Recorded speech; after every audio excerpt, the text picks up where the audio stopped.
would like to wish you all a very happy evening and welcome to the 8th night of our Sambang Gabi. So for tonight's quote about God's love, God's patient love, misunderstood by hearts that suffers in the night, doubled yet waiting till heaven's light, shall show how all things work for good. God's endless love, what will it be when earthly shadows flee away? For all eternity's bright day, the unfolding of all that love to see. And that is the quote about God's love for tonight. And now we will proceed to the songs inspirations created and prepared by our worship team. Magpalang gabi po sa ating lahat at patuloy po natin purihin ang ating Panginoon sa ating mga tahanan at tuloy pagpasalamat ang hari na sinita para sa atin kung makiligtas tayo. Amen. Amen. Sige po, purihan po natin ang ating Panginoon. Hallelujah.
din po, Panginoon, sa mga pagsubok na pinagdadaanan po namin.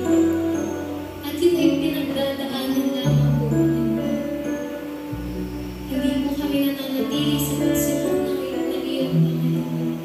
Kundi binibigyan mo po kami ng katagumpayan sa bawat pagsubok na pinararanas mo po sa amin. Salamat po, Panginoon. Tunay na patuloy mo po kami ingatan kung saan po kami naroon.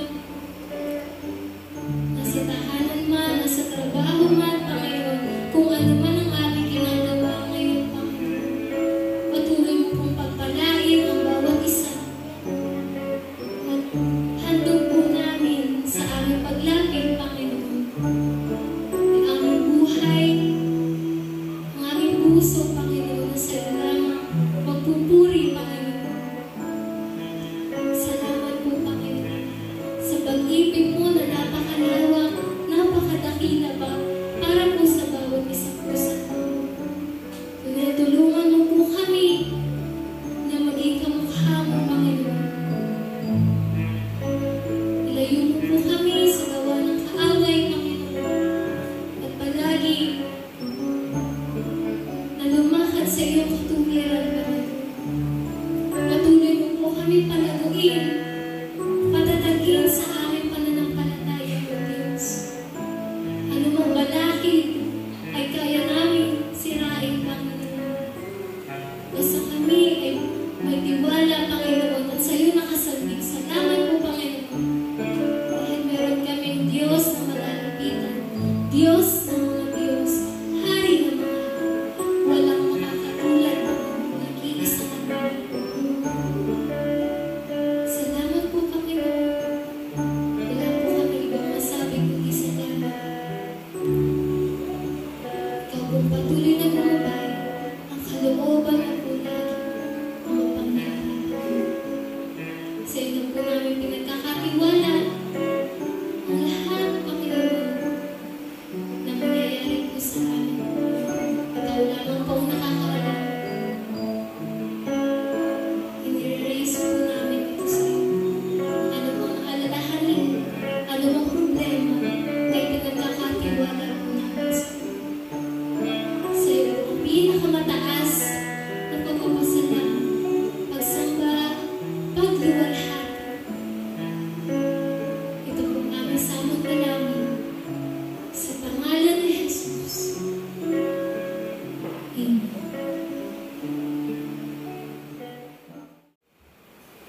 Amen. Patuloy po natin purihin ang ating Panginoon dahil sa kanyang kamangha-mangha, pag-ibig, at sa ating mga Diyos na ating pagkakila, mabuti sa bawat isa po sa atin. Amen. Hallelujah. Purihin po natin siya. Hallelujah. Sa iyo po, Panginoon, purihin po sa buhay. Purihin ka. Purihin ka.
po sa ating Jewels family.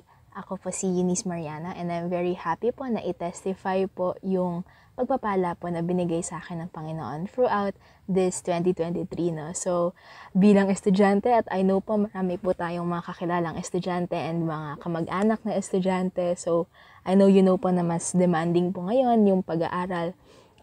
Especially po since nagbalik na po yung full face-to-face classes and I'm one of those people po. But I'm very thankful po kasi po yung pagpapala po ng Panginoon sa akin. Even from the online class days ay talaga po ang nararamdaman pa rin po hanggang ngayon. And in fact po, sinamahan po ako ng Panginoon not just in my studies but also yung mga volunteer work ko po sa labas ng school. No? So, very thankful po ako kasi po I was part of this year's ASEAN Youth Week for ASEAN Youth Advocates Network. And at the same time po, very thankful po ako na part po rin po ako ng ASEAN representatives po for our Asia Democracy Network. No? So, mahirap pong balansehin yung mga ganong bagay pero dahil po sa tulong at pag-aalalay po ng Panginoon at biyaya po niya ay kinakaya po. And apart from that po, I'm very thankful po na tayo pong Jewels Fellowship and Ministries ay mas connected po this year. I'm sure recently po, nakita ko po ang iba sa inyo nung kami po ay bumisita ng Sariaya and Louisiana with some of the members po ng JFM Marikina. So hopefully po, in this coming year ay mas marami po tayong pagkakataon na magkakilala at magkasama-sama sa ating Panginoon. To God be the glory po sa lahat ng kanyang biyaya. Thank you.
Magandang umaga mga kapatid. Ngayon po ang tatalakayin natin ay tungkol sa pag-ibig at inaanyayahan ko po muna ang bawat isa na manalangin para sa gabay ng ating Panginoon. Panginoon, napakabuti mo sa bawat isa sa amin, tunay na tapat ka sa iyong mga pangako at ang pag-ibig mo sa bawat isa sa amin ay walang hanggan. Kaya dalangin namin Panginoon, napakalinisin niyo po kami sa mga sandaling ito at gabayan upang maunawa namin at maisapamuhay ang iyong mga salita.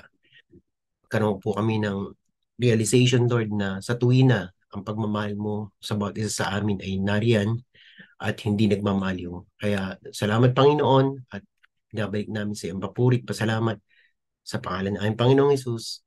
Amen. Yan. Mga kapatid, ang topic natin for today is about love. Una, i-define muna natin ano ba tong love according sa definition. Sabi dito, love is a set of emotions and behaviors characterized by intimacy, passion, and commitment. It involves care, closeness, protectiveness, attraction, affection, and trust. So lahat ng involved dyan ay talagang makikita mo dun sa word na love. And love can vary in intensity and can change over time. It is associated with a range of positive emotions, including happiness, excitement, life satisfaction, and euphoria. At meron ding sa kabaliktaran, it can also result in negative emotions such as jealousy and stress. So itong love na to ay sobrang lawak. In fact, merong nagawang kanta tungkol dito at ang pamagat ay Love in Any Language. Ito yung mga ibang salita na tumutukoy din sa salitang pagmamahal. Yan, Je t'aime, te amo, ya te bialubilu, ani oheb otcha. Sa English, I love you. Sa Tagalog, iniirog, sinisinta, minamahal, at iniibig. Ayan, ang mga salitang love. So marami tayong pwedeng magamit, ano? Ngayon, si Sternberg, meron siyang theory, yung tinatawag niyang triangular theory of love. So andito yung type of love at ito naman yung mga components. Sabi ni Steinberg, yung friendship daw, ang involved dyan yung intimacy. Pag infatuation naman, may involved na passion. Pag empty yung love, commitment, kailangan. So romantic, may intimacy and passion. Compassionate intimacy. Fatuous love, commitment and passion. And consummate love, intimacy, compassion, and commitment.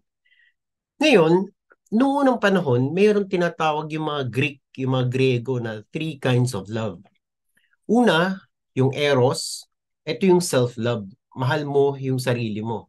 So karamihan sa tao, ito yung pinairal, self-love. Kaya even yung kanta na greatest love of all, ang sinasabi doon, love yourself is the greatest love of all. Pangalawa naman is yung philia. Ito naman yung love for others. So kung hindi ka na kontento na sarili mo lang yung mahal mo at nagmamahal ka na sa iba, may pag-ibig ka na rin sa ibang tao, ito yung love for others or yung philia na tinatawag. And pangatlo, sabi ng mga Griego, itong charis. Charis, love for all mankind. Ayan. Ngayon, sa Christianity, may pang-apat na tinatawag. Ang tawag dito is yung agape love. In the New Testament, agape refers to the covenant love of God for humans, as well as the human reciprocal love for God. The term necessarily extends to the love of one's fellow human beings. So, agape love. Ngayon, tignan natin how love impacts your mental health. Sabi rito, love, attachment, and affection have an important impact on well-being and quality of life. Loving relationship have been linked to pag daw yung environment is puno ng pagmamahal, pag-ibig, pag-uunawaan, ito yung mga pakinabang. Number 1, lower risk of heart disease. Number 2, nadi-decrease yung risk of dying after a heart attack. And better health habits. Number 4 is increased longevity. Mas mahaba yung buhay pag may pagmamahal, lower stress levels. Yes, hindi nakaka-stress pag umiibig ka, di ba? Nakaka-stress pag kinamumuhian. And less depression, and finally, lower risk of diabetes. Ito yung mga impact ng love sa buhay. Meron lang po ako i-share sa inyo mga kapatid. Lumaki po ako sa isang environment na medyo super deprived of love. Nung ako po ay lumalaki, ginagawa ko lahat para mapansin, para pahalagahan, para tanggapin, para mahalin ng aking mga magulang. Sa mother side, wala akong problema kasi kita ko, mahal na mahal ako ng nanay ko. Ang challenge ko po, yung sa father side. Kasi, yung father ko po, kahit isang beses, take note, kahit isang beses po, hindi ko siya naringgan na sinabi na I love you anak o mahal kita anak. Never. Kaya, naglo-long for ako doon, sasabihin niya yun, kaya ang ginagawa ko, lahat ng ginagawa ko, sumasali ako ng mga tournament, sumasali ako ng mga debate, sumasali ako ng mga pa-contest, nananalo ako, para mabigyan siya ng pride, at the same time, maipahayag naman niya sa akin yung pagmamahal niya. Pero bigo po ako doon. Hindi ko po talaga naringgan ng salitang pagmamahal. Kaya ang nangyayari, habang lumalaki, bit-bit ko yung ano na yun, yung paasanin na yun, hanggang sa minsan nga, ginawa ko pa, lumayo ako ng bahay. Nakitira ako sa ibang bahay for 1 month para lang makita kung mamimiss ba ako ng magulang ko, kung mahal ba nila ako kahit mapalayo ako sa ibang lugar. Pero wala po. Yung nanay ko lang ang nakakamiss sa akin. Yung tatay ko medyo hindi.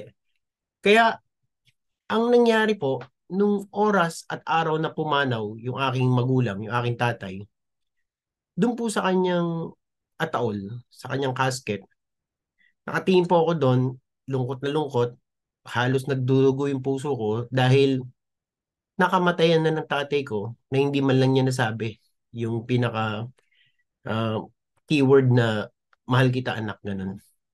Eh, tinanong ko ngayon sa nanay ko yun, yung sitwasyon. Sabi ko, Nay, ba't ganun si tatay? Pina, Pinakita ko naman sa kanya lahat ng pwede kong gawin. Minahal ko siya.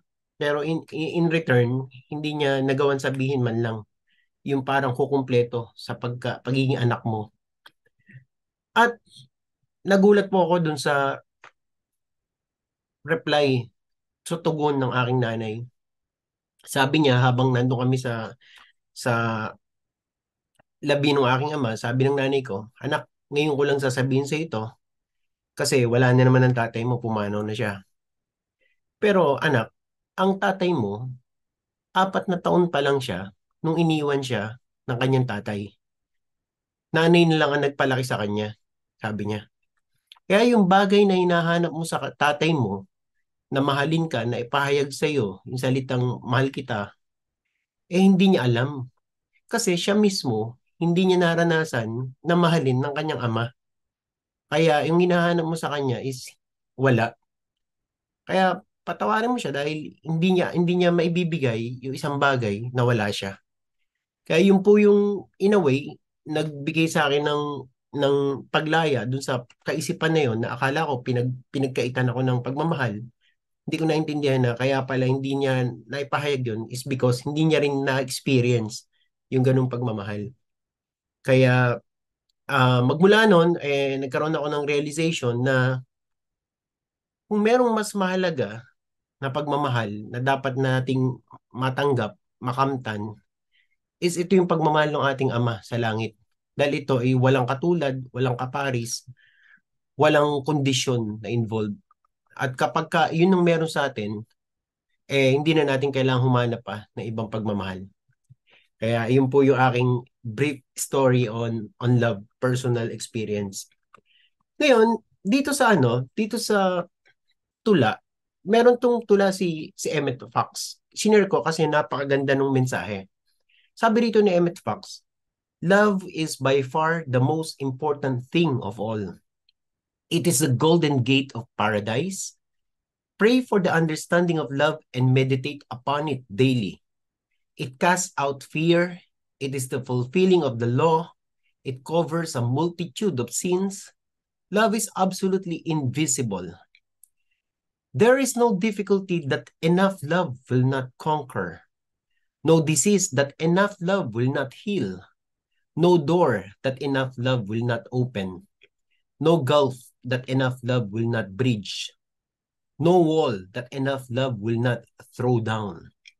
No sin that enough love will not redeem. It makes no difference how deeply seated may be the trouble, how hopeless the outlook, how muddled the tangle, how great the mistake. A sufficient realization of love will dissolve it all. If only you could love enough, you would be the happiest and most powerful being in the world. God is love, and those that dwell in love dwell in God, and God in them. So napakaganda. Ito po ay galing sa isang poet na si Emmett Fox. Ngayon, sa ating mga Kristiyano, mas maganda at mas reassuring yung sinasabi dito sa love chapter. Ito po yung 1 Corinthians 13. Sabi rito, if I speak in the tongues of men or of angels but do not have love, I am only a resounding gong or a clanging cymbal. If I have the gift of prophecy and can fathom all mysteries and all knowledge, and if I have a faith that can move mountains, but do not have love, I am nothing. If I give all I possess to the poor and give over my body to hardship that I may boast, but do not have love, I gain nothing. Love is patient, love is kind, it does not envy, it does not boast, it is not proud, it does not dishonor others, it is not self-seeking, it is not easily angered, it keeps no record of wrongs. Love does not delight in evil, but rejoices with the truth. It always protects, always trusts, always hopes, always perseveres.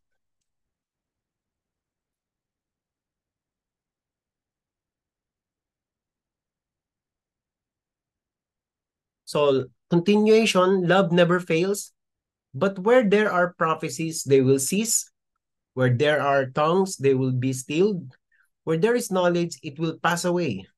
For we know in part and we prophesy in part, but when completeness comes, when is in part disappears, when I was a child, I talked like a child, I thought like a child, I reasoned like a child.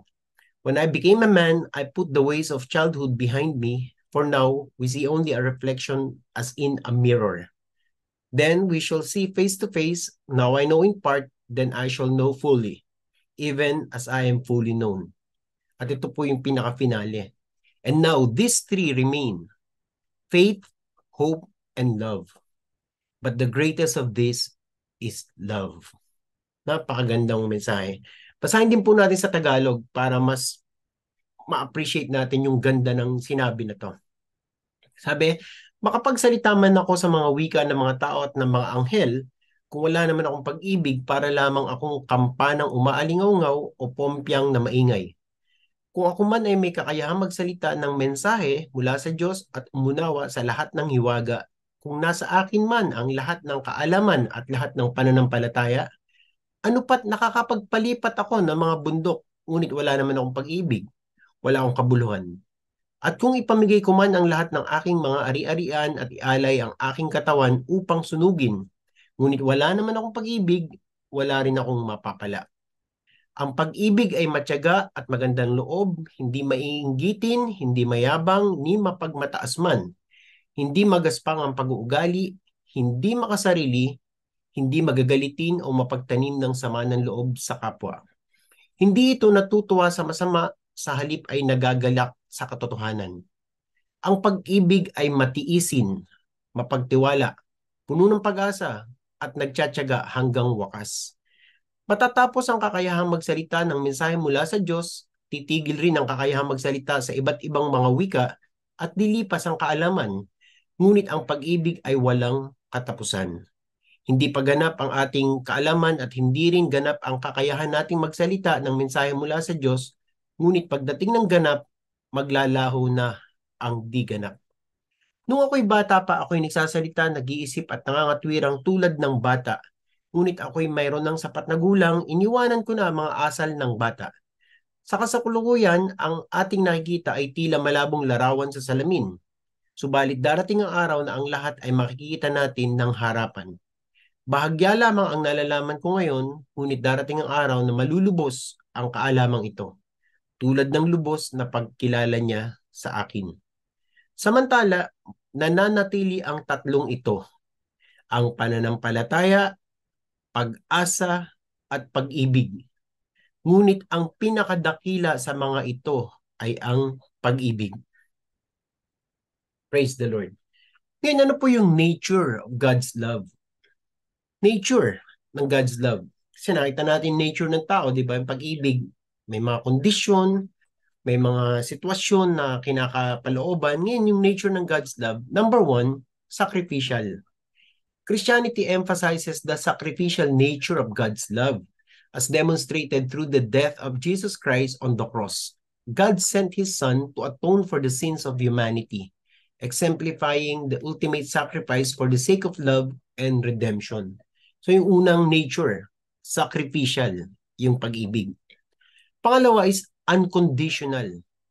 God's love is not based on human merit or actions. So walang what if, walang buts. God loves each person regardless of their flaws or mistakes. Pangatlo, personal. God's love is not abstract, but is meant to be experienced in a personal relationship with God. We are encouraged to cultivate a deep personal connection with God through prayer, worship, and obedience to His teachings. Kapat, everlasting. It is not subject to fluctuation or conditions and is to endure throughout all circumstances and for all time. And finally, number 5, reconciliation and redemption. God's love is seen as the driving force behind the plan of salvation, aiming to reconcile humanity with God and offer redemption from sin. So in short, pag medyo naghahanap ka ng pagmamahal, hindi mo makita sa tao, isipin mo lang ang pag-ibig ng Diyos dahil ito ay super. Ito po yung acronym, super love. Kasi ang pag-ibig ng Diyos sa atin ay sacrificial, unconditional, personal, everlasting, and reconciliation and redemption. So lahat ng ito ando sa super na acronym. Kaya super mahal na mahal tayo ng Panginoon, super love niya tayo. Bigyan natin ng mga example. Itong sacrificial love, nakikita to sa John 3:16. For God so loved the world that He gave His one and only Son. So sinacrifice ng Panginoon yung kanyang one and only Son, that whoever believes in Him shall not perish, but have everlasting or eternal life. So sacrificial. Imagine i-sacrifice mo yung nag-iisa mong anak para sa kaligtasan ng tao. Pangalawa, unconditional. Dun sa The Prodigal Son, yung parable tells the story of a wayward son who squanders his inheritance, but is, take note, welcome back with open arms by his father. So ibig sabihin, walang kondisyon na pag sinira mo yung buhay mo, nagliwaliw ka, hindi ka na makakabalik. Unconditional. Kahit anong pinagdaanan niya, kahit anong pagbulagsak ang ginawa niya ron sa kanyang ari-arian, winelcome back pa rin siya. Kasi nga, makikita natin yung unconditional na pagmamahal ng ating Ama. Pangatlo, personal. Sa creation, sa Genesis 1:27-28, sabi, God makes humankind in His own image and blesses them. So, personal. Kasi sa image niya, tayo iniangkop. Hindi sa image ng ibon o sa image ng hayop o sa image ng mga bagay sa mundo, kung hindi, in His own image. Diba? So, this act of creation is seen as an expression of God's love for humanity. Very personal sa kanya yan. Number 4, everlasting. Jeremiah 31:3, I have loved you with an everlasting love. What an assurance. I have drawn you with unfailing kindness. So this verse from the Old Testament prophet Jeremiah emphasizes the enduring and unwavering nature of God's love. So napakasarap isipin na hindi nagmamaliw, hindi natatapos, hindi lumilipas yung pag-ibig ng Diyos sa atin. And finally, reconciliatory and redemption. The cross, Romans 5:8, but God demonstrates His own love for us in this. While we were still sinners, Christ died for us. So the death of Jesus on the cross is considered the ultimate expression of God's love as it provides redemption for humanity. Take note, it provides redemption for humanity. So ganun tayo kamahal ng Panginoon. Hindi lang niya sinacrifice yung anak niya para sa kaligtasan natin, yung unconditional love niya, pinamalas niya sa atin dahil doon sa kanyang personal relationship, and everlasting yung pag-ibig niya sa atin. And reconciliatory, nagbigay ng redemption sa humanity. Kaya dito tayo magtatapos sa huling sinabi ng Panginoon dahil pinamalas niya sa atin ito, kaya binigyan naman niya tayo ng bagong utos. At itong utos na to is John 13:34, sabi niya, a new command I give you, love one another. So ipakita rin natin sa mga tao na hindi lang Diyos ang nagmamahal sa atin, kundi mahal natin ang isa't isa. As I have loved you, so you must love one another. By this, everyone will know that you are my disciples if you love one another. So in Tagalog, isang bagong utos ang ibinibigay ko sa inyo ngayon, magmahalan kayo. Kung paano ko kayo minahal, gayon din naman magmahalan kayo. So ngayong Kapaskuhan, maraming tao, nag-exchange gift, nagmamahalan, nagpapakita ng concern sa isa't isa. Pero wag lang nating hayaan na tuwing Pasko lang nangyayari yan. Gawin natin araw-araw dahil ito yung utos sa atin ng Panginoon at binigyan niya tayo ng halimbawa kung paano niya tayo minahal, kung paano niya pinamalas yung pagmamahal sa bawat isa, ganun din naman ipakita natin para makita na tayo ay talaga mga disipulo ng ating Panginoon. Praise the Lord. Amen.